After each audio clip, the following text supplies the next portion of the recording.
तो next part है भाई 114 एपिसोड प्ले करें। हाँ यार, प्ले करो। एक तो नंदी का लेक्चर बकासुर ने देवताओं के विरुद्ध युद्ध घोषित कर दिया है और उसके आक्रमण का केंद्र स्वर्ग है। यदि शीघ्र ही आपने कोई युक्ति नहीं बताई तो सर्प और असुरों का साम्राज्य स्थापित हो जाएगा। मेरे हर संभव प्रयास के पश्चात भी मैं आपको तारकासुर को पराजित करने की युक्ति नहीं बता पाऊंगा। यदि शिव ने उसे अभेदान दिया है तो मैं उसे कैसे रोक सकता हूं? आप लोगों को शिव से ही कोई सुझाव मिल सकता है, परंतु स्मरण रहे महानुभाव, शिव भी स्वयं तारकासुर का वध नहीं कर सकते। ये कार्य केवल शिव का पुत्र ही कर सकता है। किंतु शिव का पुत्र होना अभी तो बिल्कुल भी निश्चित नहीं है। तो क्या उनका पुत्र होने तक देवताओं को स्वर्ग से विस्थापित होना पड़ेगा? इसकी चिंता आप शिव पर छोड़ दें। वे अपने भक्तों को कभी बिना आशय नहीं रखते। आप देवराज इंद्र, इस बीच आप रति और कामदेव को लेकर शीघ्र ही कैलाश के लिए प्रस्थान कर जाइए। कैलाश के कठोर वातावरण से सती पर प्रतिकूल प्रभाव पड़ रहा है। इससे उनके मिलन में व्यवधान उत्पन्न हो रहा है। वहां आपको शिव और सती के मिलन हेतु व्यापक और उचित परिमंडल का प्रबंध करना होगा। रति और कामदेव को अपनी मोह क्रीड़ाओं द्वारा शिव और सती के मिलन का शीघ्र क्रियान्वयन करना है। तो आज्ञा नारायण।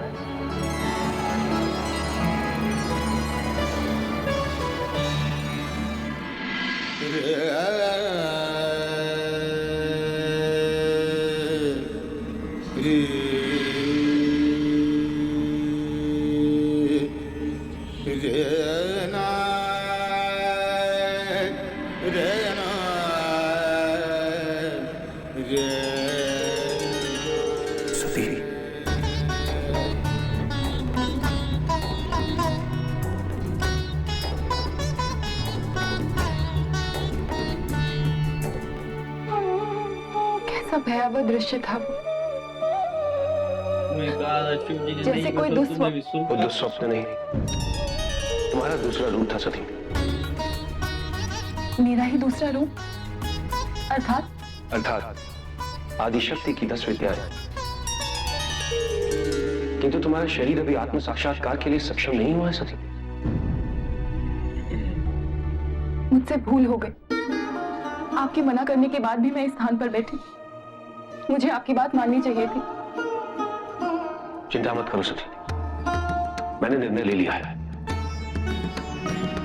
मैं योग विद्या द्वारा तुम्हें इतना प्रबल कर दूंगा कि तुम अपने दूसरे रूप के सम्मुख हो जाओगे। कोई भय नहीं होगा। किंतु क्या इतने विकराल रूप के सम्मुख होना आवश्यक है? मैं तो केवल आपकी अर्धांगिनी बनकर ही प्रसन्न हूं। क्या आप मुझे इसी रूप में स्वीकार नहीं कर सकते? विमुख होना सरल है सती, किंतु सम्मुख होना अनिवार्य है। आगे जैसी तुम्हारी इच्छा। नहीं नहीं, मैंने आपको वचन दिया है कि मैं आपकी सभी इच्छाएं पूरी करूंगी। आपकी हर बात मानूंगी। योग विद्या की दीक्षा मुझे मान्य है।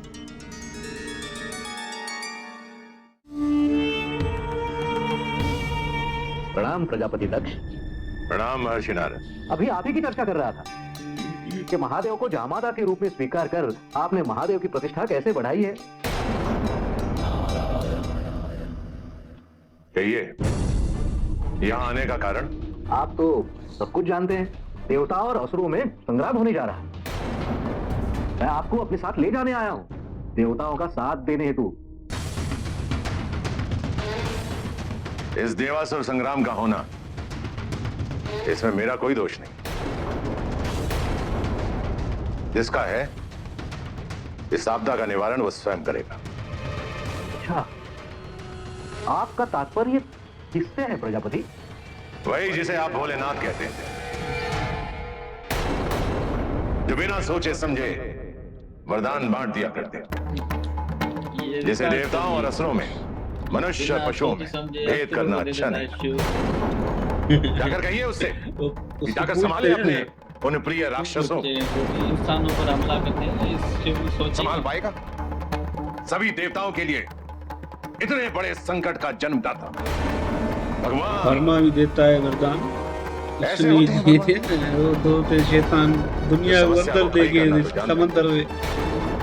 परंतु समस्या का वर्मा समाधान भी करना नहीं यूज जानते।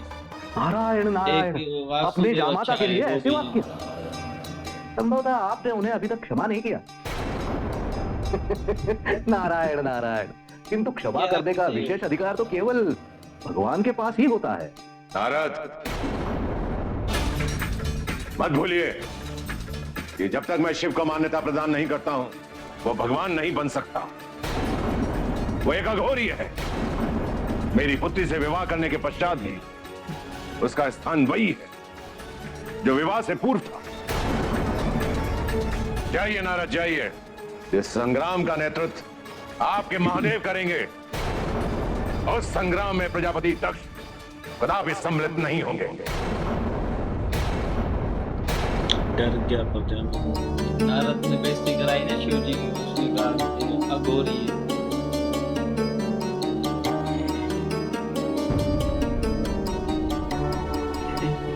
माता, ये मानसरोवर झील है। आपके स्नान करने के लिए ये स्थान उपयुक्त है। आप यहाँ स्नान कर लीजिए, मैं थोड़े समय बाद आऊंगा, ठीक है? अब स्नान कैसे करते हैं?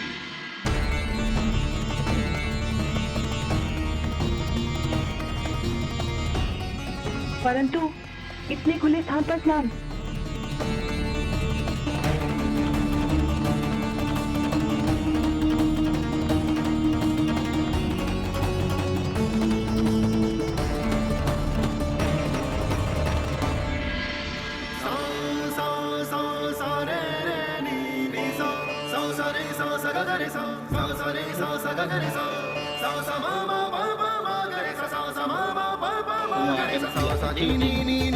यही कारण है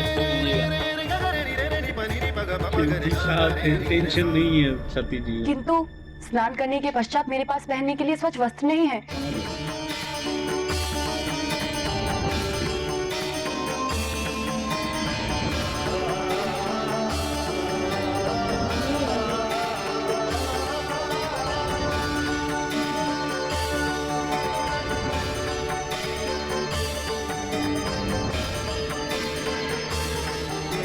करो के नाम वाले शिव जी का है, पूरा किला जो किला है शिव जी।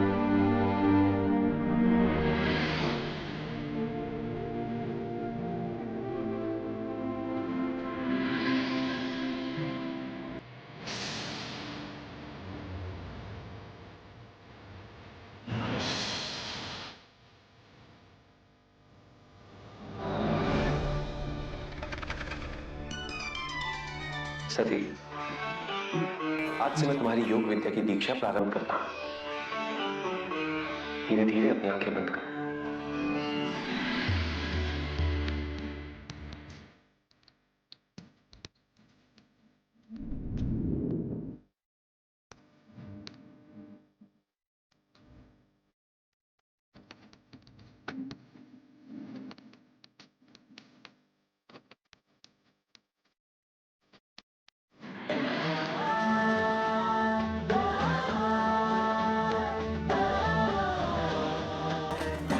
आंखें खोलो सती।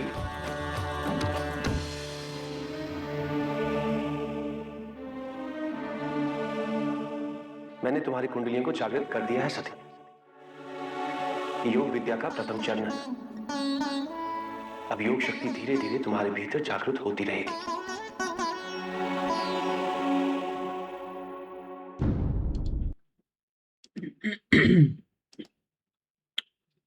तो शिव जी ने भाई योग्य बना दिया है। कह रहे हैं कि धीरे धीरे वो जाती रहेगी। और जो है ना वहां पे प्रजापति भी कहता है आपके भोलेनाथ ने किया है तो वही वो फैसला करेंगे, मैं बीच में नहीं आऊंगा।